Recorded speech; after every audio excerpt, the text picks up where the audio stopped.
Identity shifting is the most important concept I've come across when it comes to productivity. I made a video about identity shifting a while back, and there's an ayah I'm about to play that Allah subhanahu wa ta'ala mentions identity shifting in the Quran. I'll play the clip now. إن الله لا يغير ما بقوم حتى يغيروا ما بأنفسهم. We have the answer, but we just need an explanation. And I searched in the tafsir, I read the translation, I did tadabbur, I thought about this ayah, and I came across two interesting things.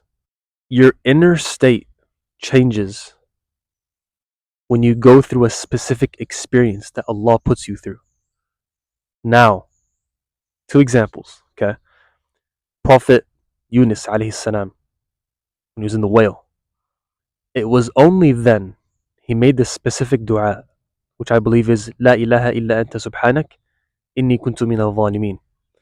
He didn't ask Allah to free him from getting out of the whale, but the experience he went through was being inside of this whale, and only then he fully surrendered on the inside. Something changed inside of him that allowed him to make this dua with full sincerity, bro. And only then Allah freed him from this whale as a result. Another example, Prophet Ayub alayhi salam, how he was super sick and unhealthy, and that experience changed something in Ayub alayhi salam on the inside, which when he made the dua, I can't remember the dua, but there was a specific dua that he made, and it wasn't even for Allah to cure his sickness. And every prophet went through a specific experience that changed something on the inside. So what I was thinking was to have very emotionally charged thoughts behind whatever the identity you're trying to become. A certain experience has to happen in order to help you change your inner state, as we've seen in the two examples right now. And so I'm thinking, okay, and don't think that you need to wait for an experience, because that's delusion. Oh, now I just have to wait for something to happen. No, it's not how it works. You don't wait for something to happen. In the ayah, أعوذ بالله من الشيطان الرجيم, وَالَّذِينَ جَاهَدُوا فِينَا لَنَهْدِيَنَّهُمْ سُبُلَنَا. When you take action is when Allah will guide you to the right path. So I'm thinking about it. There's specific actions that I took. I purposefully put myself in an experience, so to say, and only then Allah subhanahu wa ta'ala guided me to the identity shift. What I remember doing is a dopamine detox. Not only that, but a dopamine detox plus a sin detox. So staying away from the bad habits and staying away from the haram habits. There's a difference. It was only when I put myself in that experience was exactly when Allah subhanahu wa ta'ala guided me and led me to an identity shift. So this is me just trying to reverse engineer how I changed my inner state. And it wasn't really from me. It was just my choice to solve the problem of procrastination. Just took action, and Allah led me to identity shift. وَالَّذِينَ جَاهَدُوا فِينَا لَنَهْدِيَنَّهُمْ سُبُلَنَا. So for you, what could be an experience that you need to put yourself in?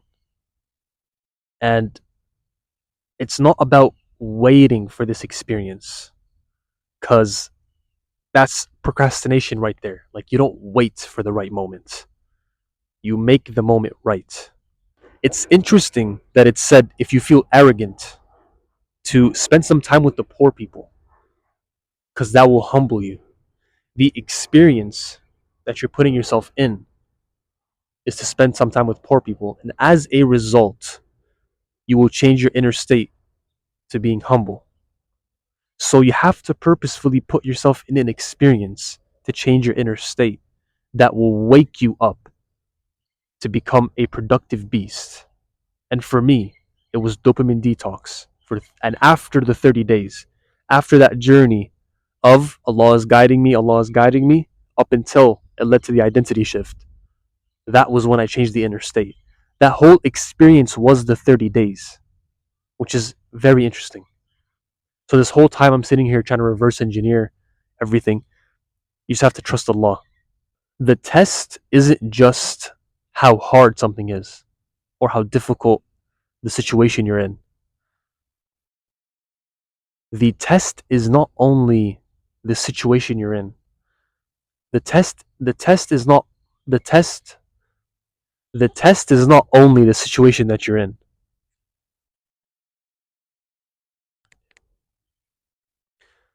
The test is not only the situation that you're in. The test is also your tawakkul in the uncertain. The whole point is to trust Allah, especially because you don't know. You don't even know what's going to happen tomorrow. This is why you always say, Inshallah. It's up to Allah, bro. So the test is also your uncertainty, your trust. The test isn't just in being patient for how hard something is. The test is also having tawakkul in the uncertain.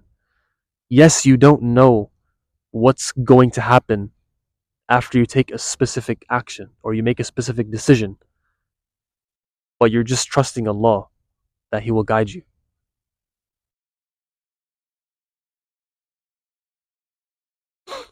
The test, the test is not only, the test is not, the test is not only how difficult the situation you are in. The test isn't only how difficult the hardship is. The test is not only how difficult, like the situation that you're in is. The test isn't only about how difficult the situation you are in. The test isn't about, the test isn't just about how difficult the situation you're in right now. The test is also about your tawakkul in the uncertain, taking action despite.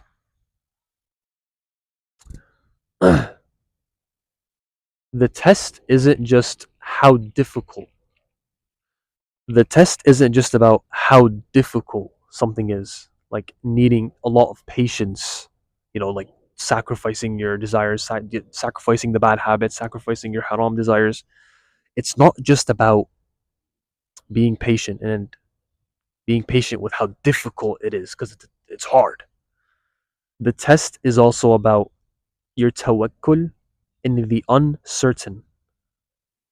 That's, I would say, that's a bigger test because right now you don't know what's going to happen. Like your problem is that you're trying to find the right solution. You want the right. You're waiting for everything to be perfect.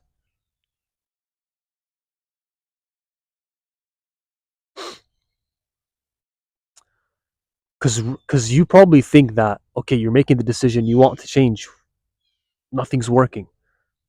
The thing is, you don't.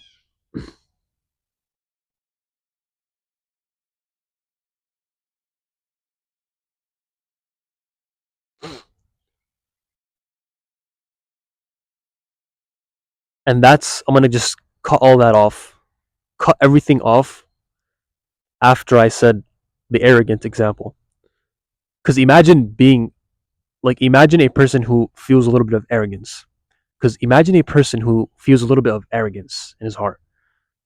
If he just tells himself, yeah, no, you're right, I should be humble, he's still gonna have that feeling of arrogance, even though he's telling himself, yeah, I should be humble, I should be humble. That's not how it works. You have to go through an experience, an outer experience that impacts your inner experience. So this is kind of, this is all just like a update of what I've been learning about identity shifting. I've still been thinking about it. It's like it's just it's so important, but it's also not talked about.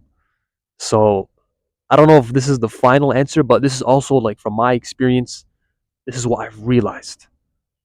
And it's definitely important. It's definitely,